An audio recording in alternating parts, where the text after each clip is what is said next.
Kani kadai ka Batisi TV, bat pidang pet ya ka kubor baman kasni, belawan rashapi da ka umrupa, ringkat bat ka orange Nissan, lom sopo near Fire Brigade Ground, Shillong. New Nissan Kicks. Bookings open now. Ïatai halor kumno ban Kyntiew ya ka jilla Meghalaya haki Kyrdan bakham Shalor, haki kampanrai, haka arpanru tarik mentau benai Lympung, arajar kat kandai. The Confederation of Indian Industry, kalapelong ya ka Lympung Ïatai, hapo saudong kanro, haka ni kanong ba Shillong. Ya kani ka Lympung lapelong, ha Shillong Club, haka balai dan langru, menteri barem jang ka sarkar jilla, ba RG Lingdo. Nang tau Additional Chief Secretary ka jilla, PW Ïatai, Director jang ka Glowen Enterprise CS Private Limited, Rajan Batacharya, batla persyai halor kamat Ïatai, haka ni kasngi, da Chairman jang ka Confederation of Indian Industry, Northeast Core Committee on Infrastructure, Pradeep Bakla. The situation in Meghalaya is a lot better. We have overcome a lot of the law and order problems that we used to have. We've overcome so many drawbacks that used to be there, and I think even society itself is ready to accept the changes that are coming our way. But unfortunately, we find that the level of frustration, especially among the youth, is rising because they do not see a future for themselves. And I think that is the biggest danger that we have here. Now, I'd said that earlier on our power situation was also pretty good.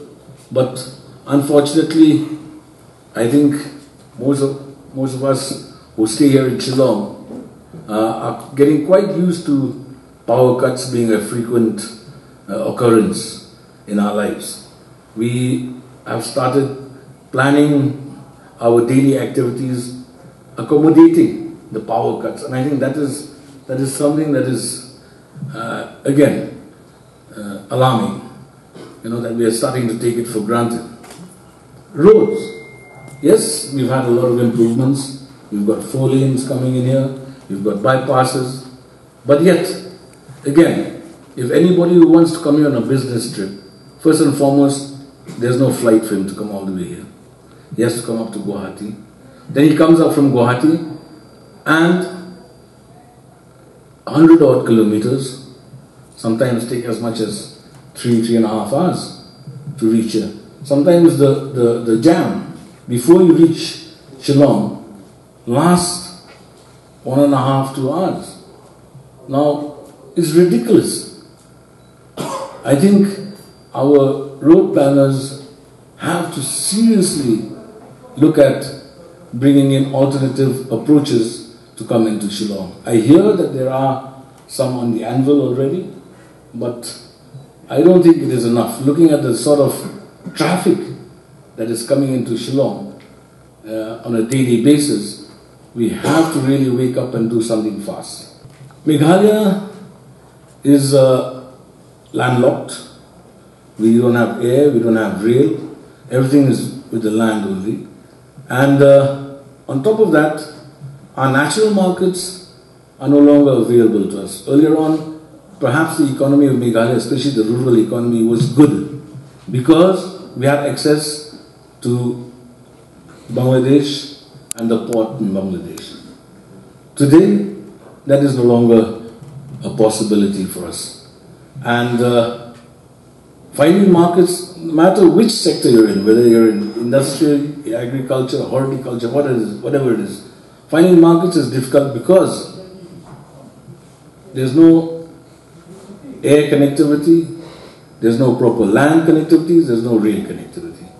So I think for us here in Meghalaya, I believe that the one catalyst that can help drive the economy of Meghalaya and help revive it is tourism. So we have to look at tourism and tourism-related infrastructure very, very closely. And when I say that looking at this infrastructure, I also start with the intangibles, which means telling the people, building up the capacity of the people, the capability of the people to see the opportunities that are there for them. On one hand, we have a lot of unemployment, okay? And then, on the other hand, we have influx from outside. Now, I don't think these two should be sitting side by side. Influx happens because people see opportunities. And unemployment happens because people don't see opportunities. Now, that's the sort of situation that we are in today. Our people from here do not see the opportunities for themselves. I feel that perhaps the one thing that CII can help in a very big way is to do a series of exercises to build up the capacity of the people to see for themselves the opportunities that are here.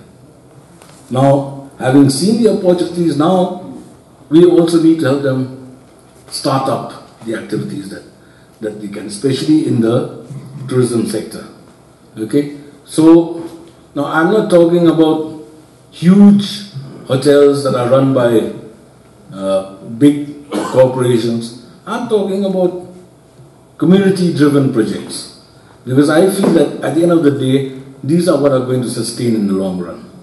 And you'll find that there will be the best distribution of wealth through community-driven projects.